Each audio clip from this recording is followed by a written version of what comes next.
how to create a new Gmail account if I already have one.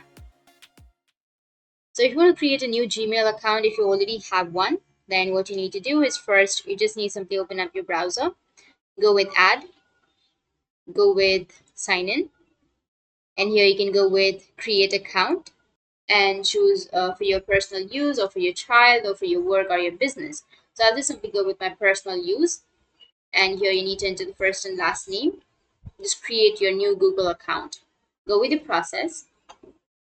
So just enter your first and last name, go with next, and it will ask you for your basic information like your date of birth. You need to enter your date of birth and then your gender, and after that go with next, and it will ask you to select a username, and then it will ask you to create a password, and after that you'll be able to create your account.